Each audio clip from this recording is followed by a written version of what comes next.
Hello everyone, আসসালামু আলাইকুম। কেমন আছেন সবাই? বাংলাদেশি ব্লগার লিপি চ্যানেল থেকে আমি লিপি আমার লাইফের নতুন আরেকটি লাইফস্টাইল ব্লগ দেখার জন্য সবাইকে ওয়েলকাম জানাচ্ছি। আশা করছি যে যেখান থেকে আমার আজকের ভিডিওটি দেখছেন সবাই সুস্থ আছেন, ভালো আছেন এবং নিরাপদে আছেন। আলহামদুলিল্লাহ, আল্লাহর রহমতে আমিও আমার পরিবারের সবাইকে নিয়ে ভালো আছি। সকালবেলা ঘুম থেকে উঠে মেয়েকে নিয়ে স্কুলে গিয়েছিলাম। মেয়েকে স্কুলে রেখে এসে এরপরে আমি কিচেনের এখন কিছু কাজ করে নেব। আলিফার পাপা গতকাল রাতে কুমিল্লায় গিয়েছে একটা বিয়ের অনুষ্ঠানে। তো সেই কারণে সকালবেলা নাস্তা বানানো বা রান্নাবান্নার কোনো ঝামেলাই নেই। তো ভাবলাম যেহেতু কোনো কাজ নেই সকালবেলা কিচেনে, আমি এই সুযোগে আমার কিচেনের কিছু জিনিসপত্র একটু ক্লিন করে নিচ্ছি। কারণ চিন্তা করছি যেহেতু আজকে কাজের চাপ কম, আজকে একটু কিচেনটাকে আবার নতুন করে অর্গানাইজ করব। তো এইদিকের জিনিস ওইদিকে আর ওইদিকের জিনিস এইদিকে করে কিচেনটাকে একটু নতুনত্বের ছোঁয়া দেব। প্রতিদিনই ইচ্ছা করে কিচেনে নতুন নতুন জিনিস অ্যাড করে কিচেনটাকে মনের মতো করে সাজাই, কিন্তু আমি যেহেতু মধ্যবিত্ত ফ্যামিলির বউ, চাইলেই আমি অনেক সময় অনেক কিছু করতে পারি না। তো যাই হোক, এতে কোনো সমস্যা নেই। আমার যা আছে আমি সবসময় চেষ্টা করি তাই দিয়ে আমার ঘর, আমার কিচেনটাকে সুন্দর করে সাজিয়ে রাখতে। তো সেই কারণেই হয় কি 2 দিন পর পর আমি কিচেনের জিনিসপত্রগুলো একটু এদিক সেদিক করি, আর এদিক সেদিক করে কিচেনটাকে একটু নতুনত্বের ছোঁয়া দেই, মানে নতুন একটু লুক দেই, এই আর কি। আজকের ভিডিওতে আমি জেস ব্লগের জেসমিন আপুর একমাত্র ছেলে সায়ানকে দেখাবো। তো আমাদের সায়ান বাবাটা কত বড় হয়ে গিয়েছে আপনারা কিন্তু ভিডিওর শেষে দেখতে পারবেন। যারা সায়ান বাবাকে দেখতে চান আশা করি পুরো ভিডিওটা আমার কন্টিনিউ করবেন। কিচেনের জিনিসপত্রগুলো পরিষ্কার করে আমি পানি ঝরাতে ওগুলো দিয়ে দিয়েছি, আর এদিকে আমি আমার নাস্তাটাও রেডি করে নিয়েছি। তো আজকে কোনো নাস্তার ঝামেলা নেই, আগেই বললাম। আমি 1 কাপ দুধ চা করে নিয়েছি, আর সাথে 2 পিস ব্রেড নিয়েছি। চায়ের ভিতরে ব্রেড চুবিয়ে চুবিয়ে আমি খেয়ে নাস্তাটা করে নিব। আর দুধ চায়ের ভিতরে টোস্ট, বিস্কিট, তারপরে ব্রেড, মুড়ি এগুলো না ভিজিয়ে খেতে আমার খুব ভালো লাগে। তো আমি যখনই সুযোগ পাই তখনই এই খাবারটা আমি খাই। আর সকালবেলা তো কোনো নাস্তা বানাইনি, আগেই বলেছি। মেয়েকে একটা ডিম সিদ্ধ করে খাইয়ে তারপরে স্কুলে দিয়ে আসছি, আর ওর টিফিনে ব্রেড আর জেলি দিয়ে দিয়েছি। নাস্তা করার পরে আমি আমার বেডরুমে চলে এসেছি। বেডরুমটা এখন গুছিয়ে নিচ্ছি। গুছিয়ে নিয়ে আমার অন্য যে বেডরুমটা আছে সেটাও একটু ঝেড়ে মুছে নিব। আর এই যে গতকাল রাতে আলিফার পাপা এখানে চেঞ্জ করে তারপরে যে গিয়েছে সেই কাপড় চোপড়গুলো এখানেই রয়ে গিয়েছে, এগুলো আমি ধুয়ে দিব। এগুলো সরিয়ে আমি এই বেডটাও গুছিয়ে নিলাম। তো এখানে যেহেতু আমার ভাইস্তা থাকতো, তো ও বাড়িতে চলে গিয়েছে, তাই এই বিছনাটা এখন একদম নিট অ্যান্ড ক্লিন। তো যখনই এই রুমে আসি তখনই আমার ভাইস্তাটার কথা মনে পড়ে। 1.5 মাসের মতো ও আমার সাথে ছিল। তো গতকাল আমি আমার বেডরুমের দরজার পর্দাগুলো ধুয়ে দিয়েছিলাম। তো এইগুলো আমি হাতেই কেচে দিয়েছিলাম, যেহেতু এগুলো ওয়াশিং মেশিনে দেওয়া যাবে না, কারণ ওয়াশিং মেশিনে দিলে এগুলোর যে রিংগুলো আছে এগুলো ভেঙে যাবে। তো আমি হাতেই এগুলোকে ওয়াশ করেছি। তো আমার ভীষণ কষ্ট হয়েছিল, কারণ পর্দাগুলো যেহেতু অনেক ভারী, আর এই পর্দাগুলো একদিন লেগেছে পানি ঝরতে। পানি ঝরে যাওয়ার পরে আমি আজকে সকালবেলা এগুলোকে এখন বারান্দায় ছড়িয়ে দিলাম। যদিও এই বারান্দায় আমার কোনো রোদ আসে না, আমার বেডরুমের সাথে যে বারান্দাটা ওইটায় দুপুর দিকে ভালোই রোদ আসে। আর ওইটা যেহেতু ছোট বারান্দা, ওইটায় আমি কাপড় চোপড় শুকা দিই না। ওটা শুধুই আমি আমার ইচ্ছা আছে ওটাকে আমি একদম গাছ দিয়ে ভরে ফেলবো। এরপরে আমি আবার স্কুলে গিয়ে মেয়েকে নিয়ে এসেছি, আর নিয়ে এসে আমি অফ ক্যামেরাতে আরও অনেক কাজ করেছি। ঘর ঝাড়ু দিয়েছি, ঘর মুছে নিয়েছি, মেয়েকে শাওয়ার করিয়েছি, আমিও শাওয়ার করে নিয়েছি। আর মেয়েকে এখন HW করার জন্য বসিয়ে দিয়েছি। তো ভাবলাম এখন যেহেতু কাজ নেই, এখন আমি আমার কিচেনের রিফিলের কিছু কাজ করে নিচ্ছি। অনেক বাজার করা হয়েছে যেগুলো রিফিল করা হয়নি, আর যে জারটার আমি ধুয়ে দিয়েছিলাম সেগুলোরও পানি শুকিয়ে গিয়েছে। আমি প্রথমে চিনিগুলো রিফিল করে নিলাম 2টা জারে, আর এদিকে চাপাতিও রিফিল করে নিয়েছি।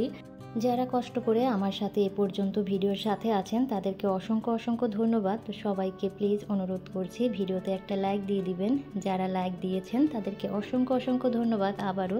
আর যারা লাইক দিতে ভুলে গিয়েছেন প্লিজ এখনই একটা লাইক দিয়ে আসেন।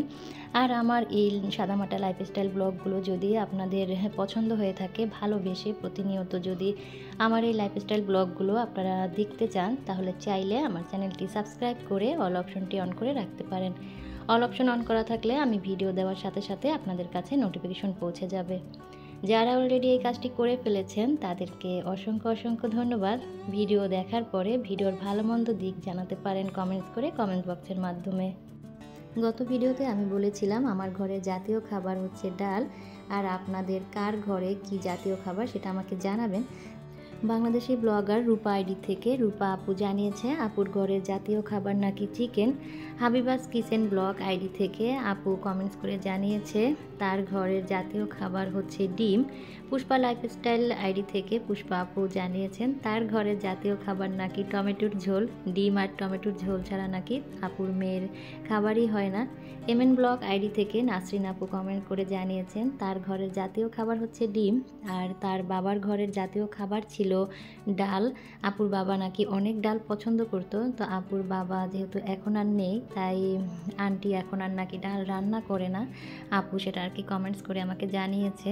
তো আসলে এমনটাই হয়, আমাদের প্রিয় মানুষ যখন আমাদের কাছ থেকে হারিয়ে যায় তখন কিন্তু তাদের পছন্দের জিনিসগুলো আমাদের চোখের সামনে আসলে আমাদের ভীষণ কষ্ট হয়, তার কথা মনে পড়ে। সেজন্য কিন্তু আমরা সবসময় চেষ্টা করি আমাদের সেই হারিয়ে যাওয়া প্রিয় মানুষের প্রিয় জিনিসগুলোর কাছ থেকে দূরে থাকতে। তো আপু তুমি কষ্ট পেও না, শুধু বাবার জন্য দোয়া করো নামাজ পড়ে। আসলে জন্ম যেহেতু হয়েছে, মৃত্যু তো অনিবার্য, এই চিরন্তন সত্যটাকে কিন্তু আমাদের সবাইকেই মেনে নিতে হবে। তো এটা হয়তো শুধুই আমার সান্ত্বনার কথা, তো যে হারায় সেই বুঝে কিন্তু হারানোর কষ্টটা কতটুকু। তো তারপরেও বলছি আপু মনকে শক্ত করো, মেনে নিতে হবে, সব কিছুই মেনে নিয়ে জীবন অতিবাহিত করতে হবে। জীবন তো আসলে কারোর জন্য থেমে থাকে না, থেমে থাকার কথাও না। যাই হোক, অনেক কথাই বলেছি, আর অনেক কথা বলতে বলতে কিন্তু আমার যেসব জিনিস রিফিল করার ছিল সেগুলো রিফিল করে নিয়েছি। আর আমার কিচেন অর্গানাইজার কাজ কিন্তু আমি শুরু করে দিয়েছি। ওই যে বললাম এদিকের জিনিস ওইদিকে আর ওইদিকের জিনিস এদিকে নিব। তো আমার যেখানে যে আমার কর্নার র্যাকটা ছিল সেখানে ওই র্যাকটা সরিয়ে আমি আমার চুলার সাইডে নিয়ে এসেছি। আমার যেখানে একটা বড় পিঁড়ি দিয়ে আমি অর্গানাইজ করেছিলাম, তো বড় পিঁড়িটা সরিয়ে ওখানে আমার কর্নার র্যাকটা রেখেছি। আর চুলার আর এক সাইডে ডান পাশে যে আমার নীল র্যাকটা ছিল ওই র্যাকটা সরিয়ে আমি আমার বেসিনের সাথে যে একটা বক্স ছিল তো সেটাকে এনে আবার চুলার পাশে রেখেছি।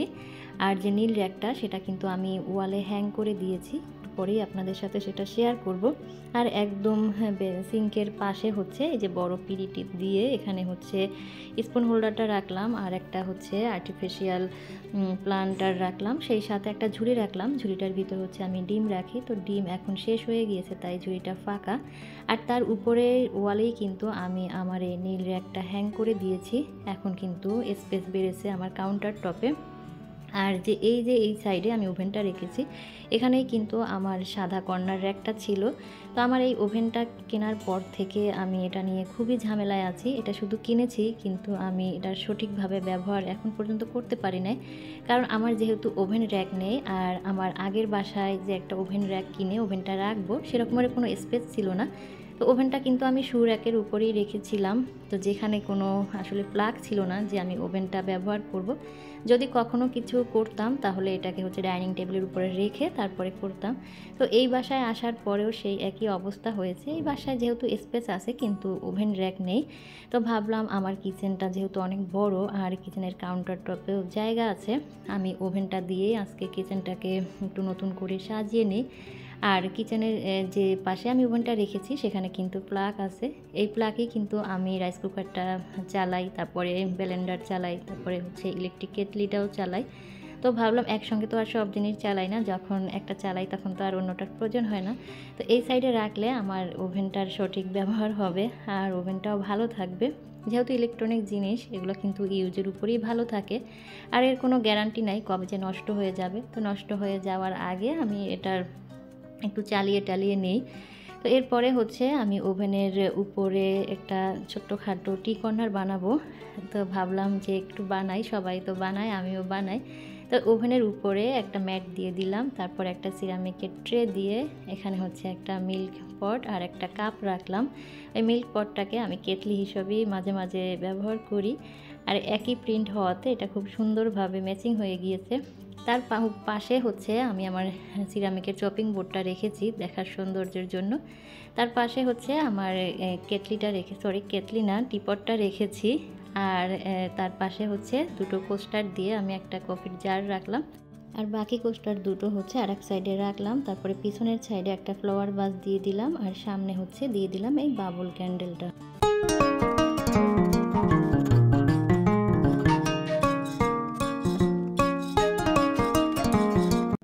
আর এই তো আমি আমার কিচেনটাকে নতুন করে কিন্তু সাজিয়ে নিয়েছি। ওভেনটা রেখেছি, ওভেনটার উপরে ছোটোখাটো একটা টি কর্নার করেছি।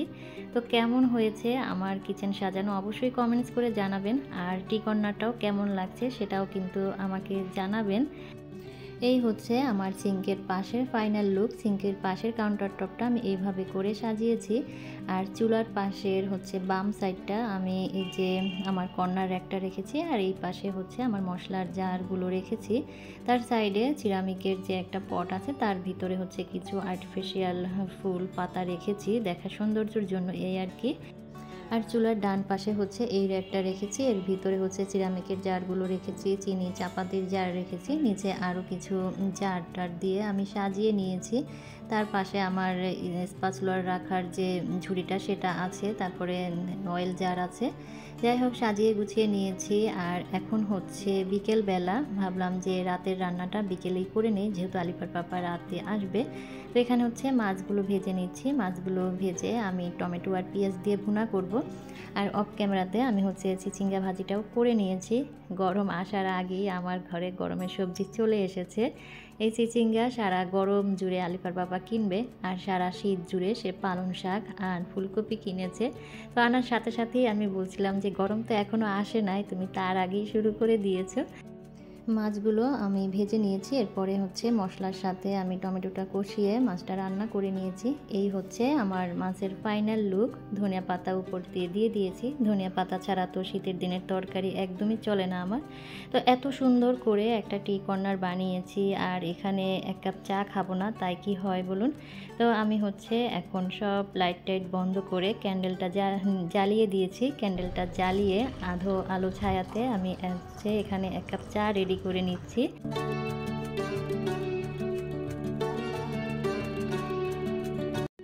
তো এতক্ষণ তো আধো আলো ছায়াতে চা দেখালাম, এখন একটু পুরো আলোতে চাটা দেখিয়ে দিচ্ছি। চায়ের কালারটা কিন্তু মাশাআল্লাহ দারুণ হয়েছে। তো আজ এখান থেকে বিদায় নিয়ে নিচ্ছি। সবাই সুস্থ থাকবেন, ভালো থাকবেন। দেখা হবে নেক্সট ভিডিওতে। আল্লাহ হাফেজ, আসসালামু আলাইকুম। আর এখনই আপনারা দেখতে পাবেন জেস ব্লগের জেসমিন আপুর সায়ান বাবাকে। সবাই কিন্তু মাশাআল্লাহ বলবেন।